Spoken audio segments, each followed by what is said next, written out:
Alright, let's go. Let's see if we can get this done. This wolf is pretty badass, but we came here maybe a little bit too soon. Oh my god, he's over-threatening on him. That's not good. Oh, because I have a shield. Alright. Well, maybe I can explain what happened there. Yeah. Kind of a strange situation, I would say. So what happens is that when you are fighting a boss, which this dog, I guess, was correctly designed or marked as one, or considered to be one, let's say, that would be the correct word. And when you're fighting a boss, companions will actually hold back on damage if they think that the tank is doesn't have as much threat as they do. So they try to avoid pulling threat from the tank. Now you might be wondering, why the hell would I be considered to be a tank, right? Because I'm just a dude. It's not like I have talents into tanking. Well, that's just because I have a shield. And it's a crappy shield at that. But this shield, you know, can provide some blocking chance, I suppose. So that's why he thought I was a tank. We were fighting a boss and he was obviously doing much better damage than I am. You can see he's doing, yeah, like still far and beyond much more damage. So yeah, that's why he was holding back. You can actually turn that off. I think you have to whisper them set limiter off. So when you whisper them set limiter off, you will not have that problem anymore. They will just ignore any kind of threat consideration. So yeah, maybe not the best thing to do if you don't know what you're doing. So namely, if you don't I don't know, like for general bossing in the raid, you should probably not turn that off. There is like some argument for turning that off against, say, Twin Emperors, where you may have a Warlock tanking. And yeah, obviously he's I don't know, they have to think a little bit differently in that situation. But yeah, I'm just making aware that's a thing in case you may get some situation like this and you don't know what's happening and how you can fix it. There you go. Hey, there's another. Whoa. Let's come toggle this. Whoa. Who's this guy? Now, I'm not very familiar with this zone, but this guy looks badass. Holy shit, he's got 600 HP, brevs. I don't think we can handle this guy. I mean, on top of the fact that he's an elite, he's got 3 levels above us. What the hell? I've no idea. We're not gonna fight him, that's for sure. I wonder if he's got... Hold on. Maybe he's got something good in the cave? Wait, he does have something. I wonder what quest this is about. Yeah, you're definitely not gonna fight that guy. That's for sure. There's no freaking way, man. I mean, even if I had, like, more companions... just because we're so low level, he'll probably, like, really spank us hard. And we'll probably be dead, so... Wow, this mine had a lot. Yeah, that was a great mine. Oh, run, Forest, run. No, we're not fighting that one. Abort. Here's a perfect good example. You remember at the beginning of the video I told you that com toggle is a great command when you just want to sneak past monsters. So you don't have to spam the com command, because normally the companions follow you at a certain range and distance. And when you com toggle them, they just straight up come after you. And if they get into combat or something like that, they still come after you. So here's a good example of when this command was useful. Alright, so after finishing the quest around the inn here, I've made my way over to the quarry, and let's see if we can get our gear repaired. What can I get for you today? Right. If you look at the chat, you'll see that it says your companions have repaired their gear. My gear has also been repaired automatically by PFUI. So everything is good and well. If you want to see what the gear situation of your companions is, you can whisper them a list gear. And then they will give you a list of the gear that they are wearing and their durability. So 65 out of 65 would be its durability. So that's how you can check in case you are curious to see if their gear is broken or not. And once again, by simply just opening up a window with any NPC capable of repairing gear, you don't have to pay anything. This is all done automatically. You just gotta talk to him. And all your companions, I think it's not particularly your companions, just any companion in the group, whether it belongs to you or not. I'm not 100% certain of that. I don't remember off the top of my head, but it may be that way. It may be your companions. So disregard that. I cannot say for sure. I would have to look into it. But that's the point. So anyway, I'm here. Let's do a couple of quests. I think I should still do this one, but it leads to a rather dangerous monster. But we'll do these two and this one, and then we'll start heading towards Loch Modan. And that should probably put us around level 9-ish. So good enough. I'll try to make our way to Tessalmar. Oh ho! Is this gonna get dicey or not? This cave can be rather unsafe. But if you apply everything that I said so far, as in you send the guy in and you pull him out, and you'll most likely have to fight one of those, one or two of these guys, which is more than manageable with 2 people in the party. So good enough for me. Oh hey, look at that! The Trogs dropped yet another spirit scroll, and I've also found it rather lucrative to mine for copper ore in this mine, I suppose, and I think I'll be doing that. So once again, if I use the spirit scroll, you can see that the companion will use one as well. Now I don't really recommend, I mean, okay, it doesn't really matter if you buff yourself or you buff somebody else. Like you could buff him with the spirit scroll if for some reason they would benefit from the experience increase, but they don't. So, but either way, I'm just saying you can buff somebody else with it as well, and then they would still buff themselves with whatever they were going to buff themselves with. So you don't have to worry about that. Of course, spirit is very good for you, extra XP and stuffs. And on that note, I should probably eat some of these ribs as well, just to get rid of them. And yeah, I'll probably try to clear this mine for the XP, but mainly for the copper. My mining so far is really my weakest skill. Skinning is way up just because we killed so many beasts along the way. So I would like to get my mining up a little bit.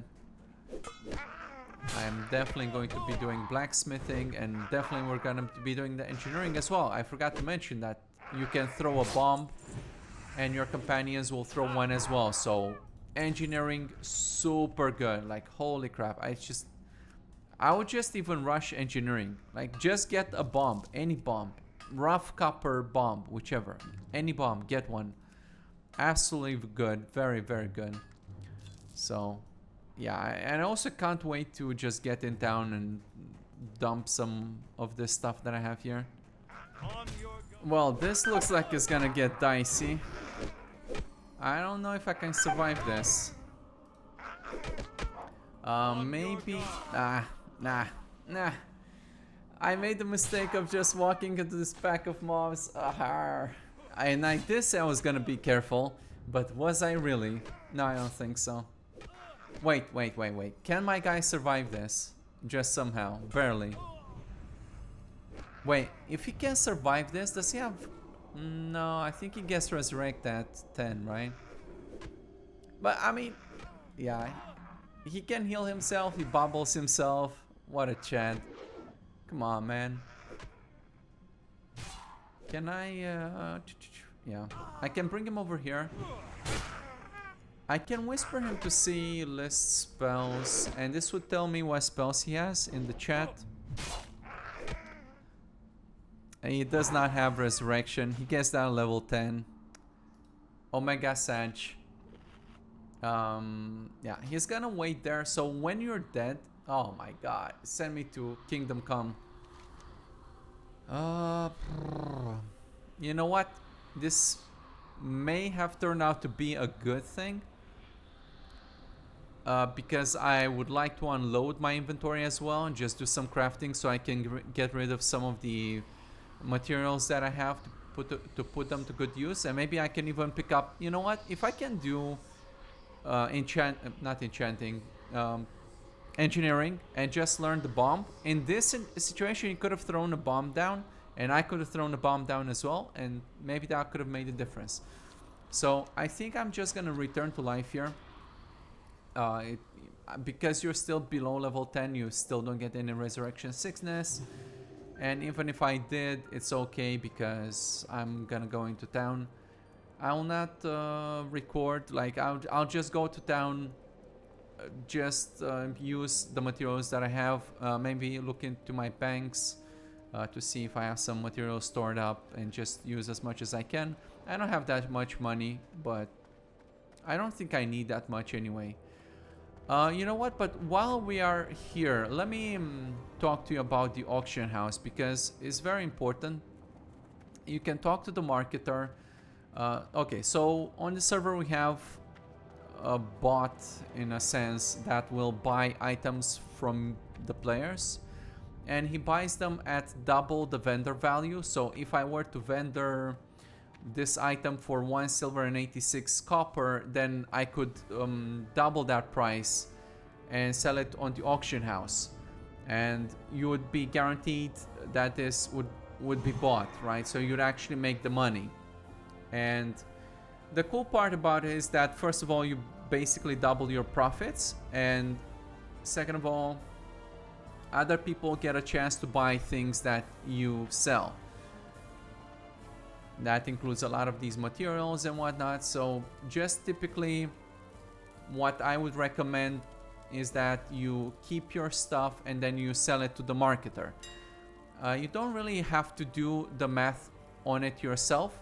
So when you go to the marketer, I recommend that you use the Ox add-on, which is this one.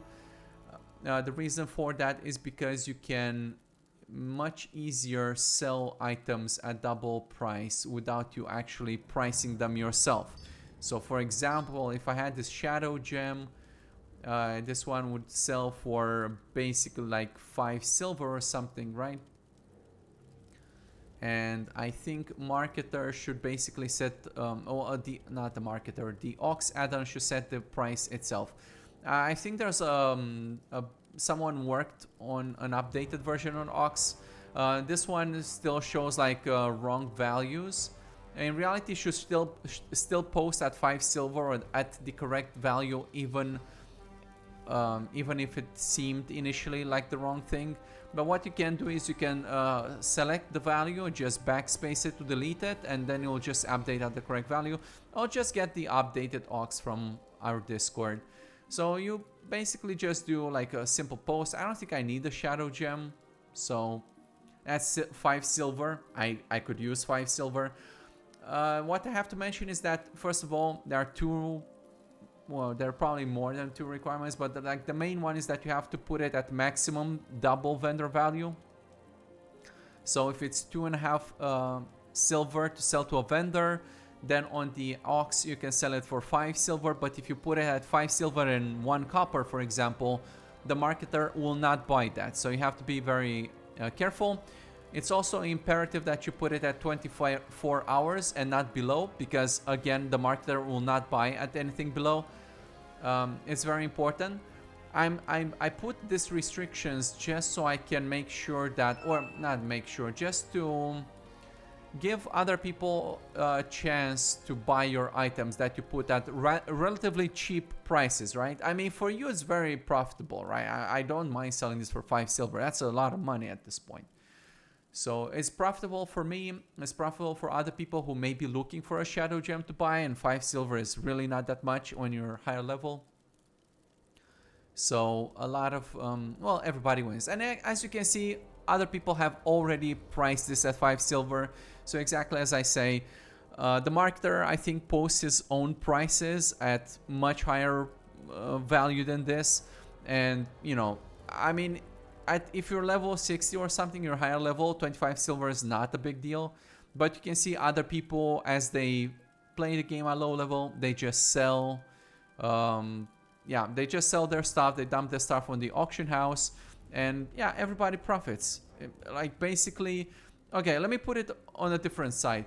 If at some point you wanted to, you know, you needed shadow gem, right? You can see there's some availability because other people have posted. So you sell it for 5 silver, and if you're lucky that someone has posted it some few days later when you don't have it anymore and maybe realize you need it, then good news, everybody. You know, other people may have posted one for you to buy. So that's pretty cool. You also have to pay a deposit. So I think this is like maybe the choice you have to make here. And it's actually a choice, and I appreciate the choice.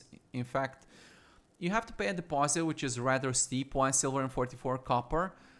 And right now I want to go into professions, which means I'll have to invest some silver into learning the professions and stuffs. So I have to consider whether or not I really want to spend this silver.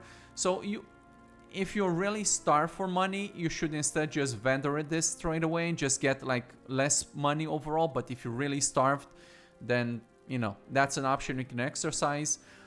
But if you're not that starved for money, then you'll have to wait 24 hours and just get a bigger payoff. So it's rather a choice. I like this system personally.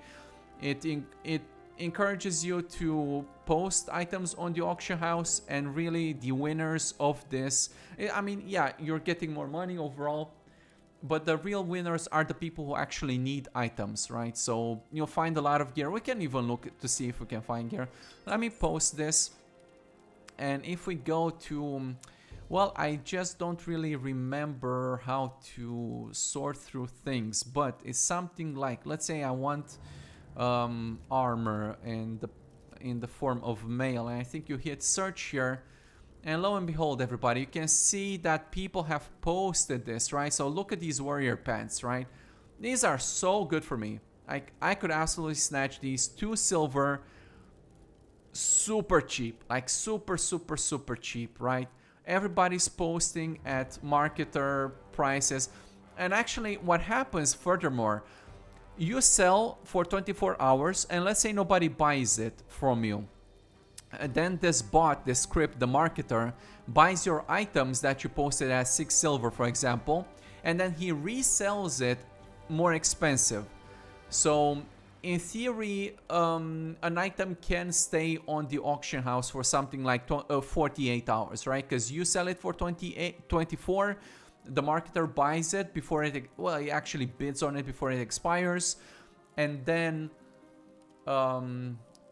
he resells it just a little bit more expensive. So potentially, if there are good items like bags other people sell or something like that, then you can find them and buy them, and that's pretty damn good. Right now, I don't feel like I need to spend, like, for example, well, you have to really do your own math, really. But for example, is it really worth buying like this for 7 silver when I could just hire one companion and he could carry me? Probably not. But if you're doing, say, disenchanting and you need low-level items, then this may be a good way to do it. I just want to mention that marketer himself, like the script himself, only posts like materials. So he will never post gear and stuff like that. So all the gear that you see on the auction house is actually gear that people themselves have posted. So the marketer will never sell his own gear like from the server or anything. Everything here is player generated. So look how much stuff people have posted. And this is like, I don't know, 1 page, or I'm not sure. There could be more. It's oh, there's even epic items. This is like molten core stuff. So I really, really, really like the marketer. I like this. I imagine there are, I don't know, maybe 50 people playing on a server, and even in that situation, I'm only looking at chess pieces, by the way. So these are just chess pieces, let alone everything else, right? So I like the fact that people post this and you can find things to buy here and stuff like that. I really, really appreciate that. I just wanted to show you this. Yeah, I'm not going to show you the rest. I'm just going to do professions for the rest of it. And yeah, I'll let you know what happens afterwards. I'll try to get the engineering. I'll try to get some alchemy done. And I'll show you what I do with the consumables once I have them. Actually, I want to mention one small thing before I get into my crafting poops. You saw earlier that I couldn't sell these pair of boots. And the reason why you cannot sell these on the auction house, even though they are bind on equip and I haven't equipped them yet, is because you see the durability is 19 out of 25. When you die, well, actually not when you die. Well, when you die, you do lose your some durability on your own gear, but when you revive at the spirit healer, it actually destroys or it damages the items that you have in your bag. So what you can do is you go and you repair it. Okay, so after you have repaired it, then if you go to the auction house, you can now sell it. And I'm mentioning this because over time I have seen people ask as to why they cannot sell a certain item, and I mean, can be for a number of reasons, but one of them could be the fact that they didn't realize the piece of gear was broken. So now if we look at it, you see it's the first one here. So we can just do the same thing and just post it, and yeah, it'll be here in your auctions. Just wanted to mention the small tidbit, maybe it helps somebody. Alright, well, it's been a few hours. Actually, after I was done with my crafting, I went to sleep because it got late. But I did my crafting. As you can see, we are now broke. However, I did manage to craft a few consumables, and like I said, I definitely made sure to get some of this dynamite. We had quite, well, we had enough rocks, you know, rough stones, just to make a stack of rough dynamite, which is nice. And I also made some of these ribs that give spirit, which is good. And we'll use some of those and I'll explain how it works and how it shares with the companions. I changed my paladin, obviously, because I went to sleep, so I still got another melee paladin just to stay to remain consistent. But anyway, let me show you what happens with these enchants here. Okay, so I made these light armor kits. You remember we killed quite a few beasts and we skinned them all, and I leveled up my skinning. And actually, what happened, because I made a lot of byproducts of crafting and I sold to the auction house a bunch of them, and some of them to the vendor, just because I had extras. And you know, if you sell it to the auction house, you basically kind of make up a little bit for the cost of learning all the recipes and all the juicy bits and all the reagent expenditures and all the poopy cents. So it's a good idea. You craft stuff and you just sell it on the auction house for double vendor price, and yeah, you make a little bit of a small margin profit if you do. It kind of depends, not always. It's a little bit questionable. But either way, what I wanted to say is, like I said before, the companions will use whatever consumables you use, and that does include enchants. Okay, so we have these light armor kits. It says increases armor value of an item worn on the chest, legs, hands, or feet. I'm not even sure if we have all the juicy bits. I guess we do. So when I apply these armor kits to my gear, the companions have done so as well. So all of them, if you had more than one, all of them will do it. If you look at the gear, you can see that actually he didn't go for the armor, he went for the health, which is an enchanting enchant, like an actual enchant. Now, why did he do that? Because I created equivalency lists for all the consumables, including the enchants. Your options for enchants at this level, let's say, are the armor kits, the one that I used, and the health one that he used. I thought about this a lot in the past, and it should be rather intuitive, but for tanks, for tanks, armor is better, and for anybody else, health is usually better, because in terms of value proposition, the plain +5 enchant here gives you more value than the armor one, unless you actually take a lot of damage. So if you happen, and I did the math at some point, I went pretty deep into it, if you math out how much damage you would have to take to gain as much value as the +5 enchant here, it's something like, I don't know, like 1 bar worth of life. So you kind of have to die, in a sense, quote unquote, for you to mitigate as much damage as this enchant gives you. So that's not a great value proposition for, most people. However, if you buff yourself with stamina, okay, so you have multiple stamina sources, either through your own enchants or other class buffs, whatever, and if you are getting healed either by a healing potion or a healer, then if you keep taking damage, the amount of value gained from the armor enchant outweighs the flat health enchant. But who's taking that much damage and who's taking that much healing? Tanks are. DPS and everybody else, they benefit more from the flat one because they're usually rather squishy. So the health enchant acts like a cushion. You don't really want your DPS to reach like full health worth of damage. So he should maybe take a little bit, and then the tank should go and intervene and draw aggro type of thing. So that's why they use the health, and when I use the armor. If I were to use a health enchant, they will still use a health enchant, so it doesn't matter. No matter what enchant you use or no matter what consumables, they have an equivalency list. You can find that on my Discord. You can look at it and see how exactly they are tiered. So I tiered all the consumables and all the enchants from 1 to like 5. It kind of depends on how many tiers there were, but in vanilla there are 5.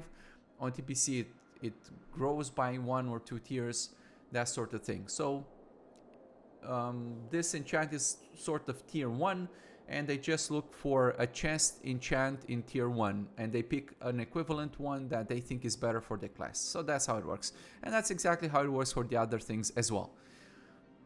Another, like for example, if I were to drink this elixir of lion strength, if I had a tank, he would drink the minor protection potion, which gives him armor. So let's just do this for the giggles right now. I drank the elixir, whatever, and he drank one as well. He also drank the same one as I did, just because he happens to be a DPS based on strength. Although, to be fair, it's not like you have that many options in tier 1. There's like agility, strength, and armor. So the choices are, limited to what it is. Okay, so that is the idea. If I sharpen my weapon, and as it turns out, I don't have a sword, but let's take this knife and let's sharpen this knife if we can. Or I guess we cannot. Let's find a sword later on and equip that. Can I do it? This is like a mace, right? Well, yeah. Weapon sharpening really just goes on sharp weapons. I should have... Well, I didn't have a choice because what happened... Well, I didn't plan ahead too much. Actually, I didn't have a choice because I wanted to get the dynamites and I didn't have enough rough stones to make to level up my engineering very far. I just managed to make one of them with the remaining poopy sense that I had. So we have to make mine more copper ore mines just to get the poopies. Again, if you eat the ribs, the companions will do so as well. You can see that they've already applied the well-fed stuff, so they got 2 stamina from that one, which is great. So as long as the companion doesn't die, he will keep these. So even if they expire by duration, they will reapply them when they expire. If they die, they will stop using it. Again, when you use a consumable, they gain a charge of an equivalent consumable.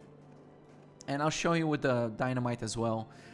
But they will use, I think they need at least 3 or if not maybe 5. So it's not particularly, I guess we'll have to find out. I don't remember it by heart because I changed so many things over time. So let's pick up this quest. It's probably going to be a little bit difficult to do this quest, but let's try it just for the fun of it. In fact, you know what? Before I forget, let's apply the enchants to the rest of the gear. So hands, feet, and legs. So let's put it on the feet. The damage reduction is 23.6. Yeah, 24.8, so 1.2%.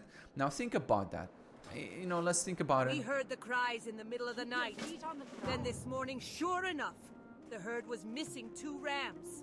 That dastardly beast known as Vagash has been preying on our livelihood. With most of King Agni's army off in distant lands fighting with the Alliance, there is no one to keep Vagash at bay. No worry, lady. We go kill Vagash. Bastard. Kill the ram. No, we go execute the bastard. He's rather difficult, but we brought consumables and hopefully that makes the difference. Yes. All is good. No stress, lady. Believe. Anyway. You gain like 1.2%. Well, it rather depends on how much armor you have. So the more armor you have, the less good this would be. In my case, it's not like my armor is too fantastic, rather not at all. But think about it this way, 1% per each of those enchants, and then if you were a tank and you drank also a protection potion, a lesser protection potion, gives you more armor. Then you also, if we find another scroll and you had a tank and then he would use the protection scroll, so you gain like a whole bunch of sources of extra armor and each of them gives you roughly 1%. Okay, so maybe you get to 5-6% damage reduction, which may not seem much. However, it adds up, right? It adds up. A little bit of this, a little bit of that. So because all the companions use consumables, so it's 5% damage mitigation, 5% more damage from your DPS, 5% better healing, and now it's your whole group is 5% stronger. Okay, and it's a non-zero value, which means at some point that will just be the determining factor whether or not you win an encounter. And the larger the bonus becomes, so the more of these consumables will be able to craft and use, and the more bonuses they manage to stack up, the overall larger that bonus is. So it's not going to be 5%, it's going to be 10%, 20%. We throw a dynamite, that's going to be 25% of our damage.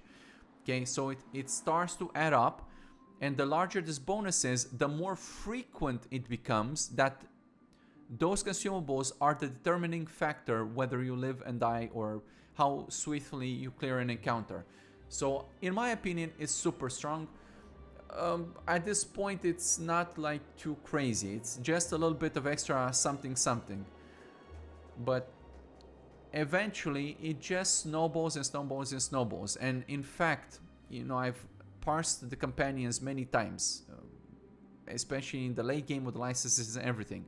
The difference between consumed companions and non-consumed companions is about 50% damage, let alone tankiness and healing potential. So just 50% extra damage multiplier, right? More damage by using consumables and being fully buffed, which is a huge deal. Like on top of having all the gear and all the stuff. So, huge deal. This guy is very strong though. Very, very strong. I don't know if we can kill him, but we can try. We can try. Yeah. Attack over here. Let's throw a dynamite as well, even though...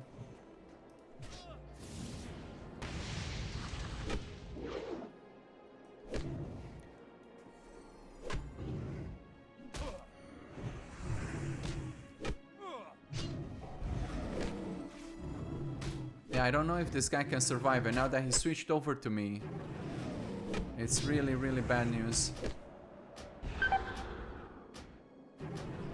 On your guard. Yeah. Yeah, we were close. We were close. Normally, this guy... Normally I bring like two people, like 3 people total. Like I meant 2 companions to handle this guy. I don't know. I don't know if I should or not. Yeah, well, let's do it. Let's do it. The problem... Actually, we cannot do it. Never mind. Abort. I wish I could do it, but I don't have any more money, everybody. It costs me 25 copper to hire Jericho here. Not 25. It cost me 50 copper. So another companion would be even more expensive. So we cannot do it. Maybe we could do it if we're higher level. And we're a little bit under level for this quest. We should be at least level 10, I think. And level 10 with potentially spells learned for the class and maybe a little bit more gear. Well, it is what it is. We gave it a try. I know from experience, every time I kill that guy, we use 3 people, so... yeah, there's nothing I can do. I just spent all my money on crafting and now we cannot hire anybody else. We're gonna leave that quest alone for now. Maybe we manage to get to level 10, kind of unlikely. Maybe we'll come back later, hard to know. So I'll go back to the quarry and I'll skip to that part and then we'll make our way over to the east side, and I think that's going to be it for this first episode. It's probably already pretty lengthy, so let's skip ahead and I'll see you there. Okay, so I did the one quest over there and the one over here, and actually, as it turns out, I am pretty close to level 10. At level 10, we can do the basics 2 quest, and that should unlock to us a second companion, and I do have a little bit of money from doing those quests and just selling a bunch of stuffy stuffs. So what I propose is to complete this first quest over here by the dwarves in Loch Modan. That should most likely set us to level 10. Then we'll go to Tessalmar. Take the flight back to... Well, I'm not sure if we're gonna take the flight around. Well, we do have to take the flight back to Ironforge just so we can pick the Basics 2 quest from the Innkeeper. Unlock a second companion, get probably a healer type, and then go try to kill the elite guy again. Just so we don't leave it unfinished. I don't like leave the business unfinished. And maybe it would be really great if we could kill some of these spiders and hopefully, fingers crossed, they drop some small egg. Otherwise we have to go... I remember they do. Maybe I'm wrong. I don't know. Otherwise we have to go all the way to Westfall, kill some of the birds, birdie poops, carrion poops. And that's probably gonna take a while. Oh man, this is nasty. Ah, yeah, okay. Well, I guess you have to be level 10 to get that one. Okay. Well, the thing is, when you play in a group, you split XP with the companions, right? So it's not, let's say, for free. I mean, sure, they're nice and they help you, but they also suck up some XP. Now, I kind of leave it up to you because it's rather debatable if it's faster to go with the companion. I mean, he obviously just smacks things pretty good. You see his damage is nice. But I don't know. I don't know if it's faster to do it solo or if it's faster to do it with a companion. I think it rather depends on what class you play and how experienced you are, and if you're maybe you have some other characters to help you out or not. I don't know. Rather questionable. But we are 88%. Not far at all. Let me think about it. Well, we could maybe try to do the Bloody Sausages quest. The thing is that one is rather... Well, it's not gonna be fast. It's definitely gonna take a while to get that one done. I was rather hoping for a quick quest. Maybe I should have done those starting zone quests, right? Very, very questionable. If we kill some mobs... You know what? Let's kill some mobs. We may actually get lucky. Let's try that. I'll kill a bunch of these trogs and see how it goes. And if we get to level 10, then we stick to the mission. We'll do what I said. Okay then. We made it to level 10. We just killed a bunch of stuffy stuffs. And we're gonna take the right back to Ironforge. Faster griffins anywhere in the Eastern Kingdoms than the ones right here in Thelsamar. Cool. Okay, so we're gonna take the Griffin back to Tessalmar, to Ironforge, I'm sorry. We're gonna pick up the Basics 2 quest. We're gonna have to use some commands, so we'll probably go outside the city. Well, we'll just head towards maybe the inn. Yeah, we'll probably go towards the inn and then loop around the questy poops, and that should do it.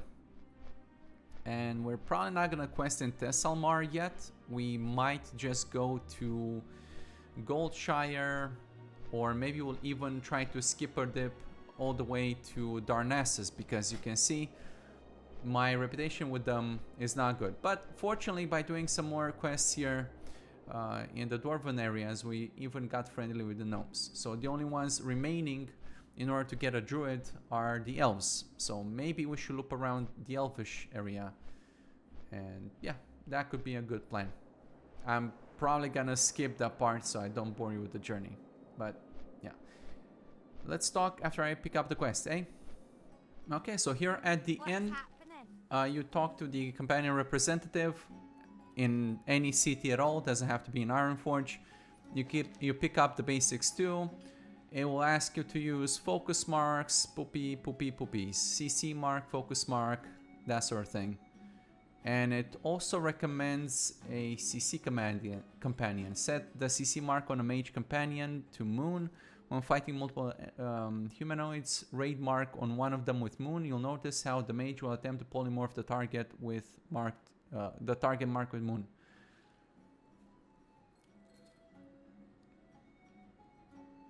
Use the following commands either from the companion or... Okay, so use the commands. During combat, set a skull raid mark on an enemy to have him focus down, then set a moon mark on another enemy to have him crowd control.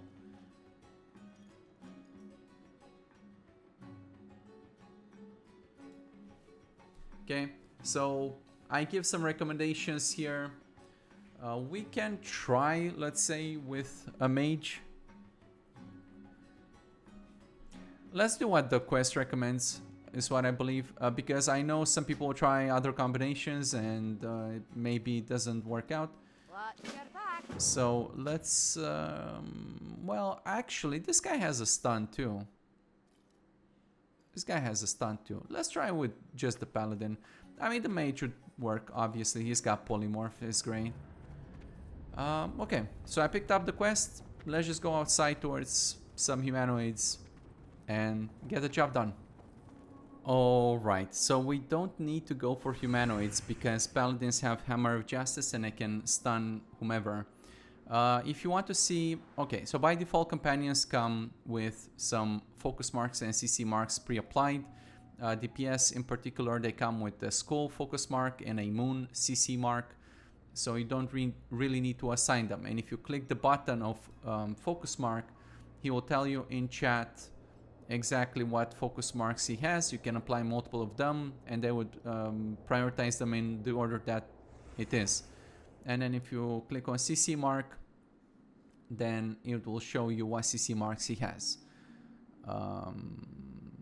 Okay, if you need to assign them for the quest for some reason, then you can just click them. If he already has the skull, he's not going to do it again. Okay, so what we do is you mark one of these guys with skull and you mark the other guy with moon, and you have to be in combat with both of the poopy guys. So actually no. Perfect, that works. Okay, perfect, that got the quest done. So what happened here? Well, what happened is, well, let's kill this guy now, we don't need him anymore.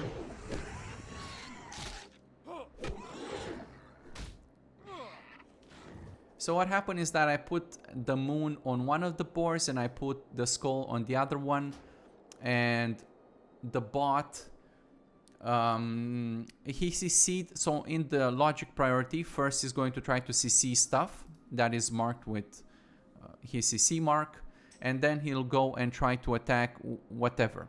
So I made sure that I was close to the CC marked target for him to be in range of his Hammer of Justice, and then he just, after he CC'd, he went and attacked the board, and that's all you have to do for this quest, and just complete it, right? And that's what the quest explains to you that you have to do. In the quest, I suggest that you use a mage and you do it on humanoids, because polymorph only works on humanoids. However, Hammer of Justice works on anybody, so that's why we did it this way. If you have any more questions, I suppose leave them in the comments and I'll explain if it's not clear enough, and maybe I'll exemplify again. But yeah, just watch the portion of the video again.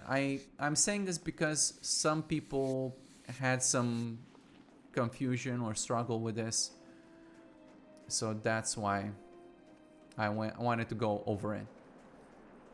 These marks are very important when you do dungeons, and even more so when you do raids. That's why, if you remember in the manual at the beginning of the video, I explained that for just questing in general, you don't have to worry about commands too much, even though I think I showed you that I use them, and I do use them. For example, to pull some dangerous mobs, I send a guy in, I pull him back with commands, just so we control where we fight, because you don't really want to fight close to dangerous enemies a lot of times. So that's why commands are important, even more so CC and focus marks, and I'm sure we'll have plenty of opportunities to exemplify and talk about them and show them in actual practice in a dungeon. When we start doing dungeons, I'll show you some of the poopy sense. Again, I'm not the world's topmost expert on this stuff.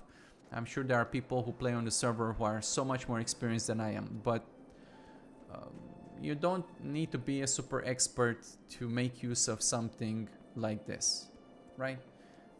Yeah, you try it a couple of times and see how it works for you, and I'm sure you'll get the hang of it. Now, I'm going back to Ironforge to turn in the basic stew quest, and after we do that, you can hire your second companion. I will get a healer just for the purpose of doing that elite quest, so we can say that we've done it, and we'll probably end this episode there. Alright everyone, let's give this another go now that we have ourselves a healer. See if we can finally kill this monster and call it a day. Hopefully somebody didn't kill him already. Alright, he's here. On your guard.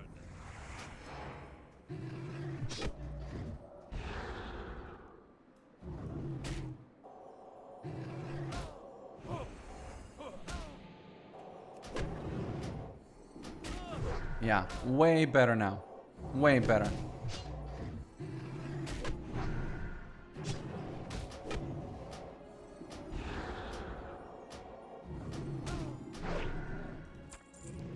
There you go.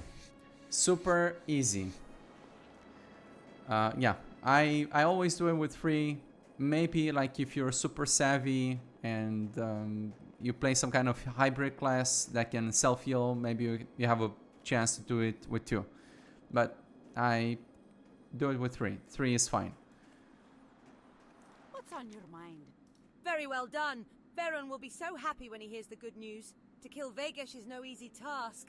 I imagine one day you'll be fighting alongside King Magni's men on the Alliance front. An interesting choice here. You can pick the stamina gear. So if you don't really know what to do, I suppose spirit. The spirit gear gives you more experience. In this case, +1 spirit would literally mean +1% XP from defeating monsters. It's not like huge or anything, but you know, one spirit here and another spirit there, and you eat another pork chop here, and there you go. It adds up. And we also picked up another scroll of spirit. So I see you just keep finding sources of spirit. Off with ya. Well, okay everyone, I think that's going to do it for this episode. It's probably already gonna be rather big. I'm gonna cut all the pieces and just skip all the parts where I'm walking and pooping and stuffy poops. Starting on the next episode, I think we might want to do some quests in Goldshire. At very least, I need to pick up my warrior class quest, so definitely gonna go there. That's why I didn't change my Hearthstone. It's still in the beginning. So we might even do a couple of quests here as well. We are a little bit over leveled for them, but why not? We might do a couple of quests here, and then we might finally go to the elven lands, just so we can get our reputations up with them. So probably in Aberdeen type of stuff, type of stuff. Okay, that was it for this episode. If you have questions, if you'd like for me to explain things in a different manner, if something is not clear, or maybe I need to talk about some aspect that is not, you know, very well explained in the game, or maybe it's confusing. If you want me to go over the focus mark stuff again and want to show you more examples, maybe going forward, I can do it. We can talk about whatever you like, or we can try different things. I'm flexible, let's say. So if you guys need any help and this is useful or interesting to you, let me know. Since I plan to do this Let's Play anyway for myself, I thought it might be a good idea to record it and to post it. Maybe some new players find some of the things I discuss here, some of the tips helpful. And yeah, we'll see how it goes. I plan to go all the way to 60. And I don't want to get ahead of myself, but I would like before TBC, no, probably I will not manage, to get more characters leveled up. Okay, so we're gonna do the whole shebang. You see, I'm not using the event XP. I'm not using any shirt. I'm going to make use of the spirit bonus. I'm going to make use of the natural stuff you can get in the game, like heroic dungeon. We're gonna do some heroic dungeons, so just that sort of thing. But I will not actively try to get a shirt or any other XP boosts, and I'm just, you know, playing the game.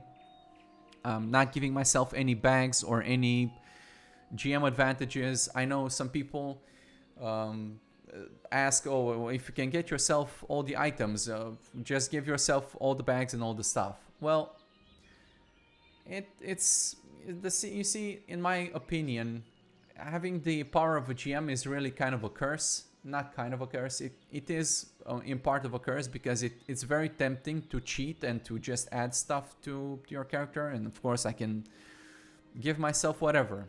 This is not the GM account, it's just a normal account, but you know, whatever, I can still do it. But you see, I play a lot of video games, a lot of RPG games, like classic RPGs, D&D, Pathfinder, that sort of thing. I really like this. And if you cheat and you make the experience easier, you kind of ruin, you really do ruin the game for you. So there's just no point. I think for me, as a long-time player of video games and enjoyer of video games, what I enjoy the most about them is really the journey. If you get to max level and you have all the items and you've done all the things, then there's no point in, you know, like, I mean, you still play for giggles, but the thing that drives you and gives you excitement is actually getting there and getting the things. And spending time with your character and getting attached to your character and doing all the things and exploring the world and obtaining some difficult, rare item and enjoying that item. That's the beauty of it. And I don't really wish the curse on anybody. I don't really have any problem to not do this, because for me, if I were to give myself even 1 copper with the GM power, then it would ruin my character and it would ruin my experience. And even if you maybe you wouldn't know about it, but I know about it. And that would just demotivate me from playing like that character. And it's a slippery slope. And once you say, oh, I just want to teleport myself over to whatever, right? Because I don't want to spend the time walking. Well, you start there, and then you keep going down that path, and you find yourself, you keep weakening the willpower muscle. And at some point it's like, oh, I can just teleport myself. Oh, I can just add myself an item. Oh, I can just complete myself a quest. Oh, and it just never stops to the point where you just lose interest in playing. So for myself and for my own enjoyment, I enjoy the hardship in games. I enjoy the journey. I enjoy the fact that it takes time. I also enjoy the fact that you can turn off all the XP bonuses and just play 1x as the game is intended to be played. There's also Legacy, but since I only have 1 character, it doesn't do anything. We can talk more about Legacy on the 2nd character, I suppose. So for now, we're really just 1x XP. We're making use of the Spirit. I find Spirit reasonably lore-friendly way. It's not necessarily overpowered. It only affects XP for monsters. Only the bonus XP. So you see there's a +1 in there. There's probably another +1 that it doesn't show up here. That's coming from the human passive puppy thing, the human spirit. So I think that's like fairly balanced. It caps at 100, and it gives you a choice for gear. There's so much stuff with spirit in the game, and without this change that I made, you'd be avoiding spirit like the plague. Like, you don't want this normally, but because it gives you XP and gives you a couple of other bonuses with movement speed when you're dead, whatever, then you have to think about it at least, right? You have to consider, should I put spirit on my gear? Should I go more for main stat? If you're doing player only dungeons, even more so, it's a question. It depends. It truly depends. And I enjoy that fact. I think it just makes use of all the gear in the game, the enchants, the consumables, all sorts of things. Buffs, class buffs. You have to choose, hey, maybe I want to play with a druid who gives spirit, a priest who gives spirit. You have to make all sorts of choices, and I enjoy this too. Like with the reputation, even though, I apologize for having a little bit of reputation from my deleted character, you have to think about where you're going and what you're doing. So it's a choice. Okay, I start as a human. I want to hire druids. Well, we have to figure out at what point we go to the druid lands, to the night elf lands, and get reputation with them. Okay, so it's the same with spirit. You have to decide, okay, make a choice. So it's not the same leveling path as always. It kind of depends. You're kind of making your own journey a little bit. You're customizing it. So I enjoy playing so far. I truly do. And I look forward to going through all this journey with you. Thank you for watching. Let me know if I can answer any other question, if there are certain things, any suggestions you may have that may improve the video or the leveling process. And I look forward to hearing from you and seeing you in the next video. See you, everyone.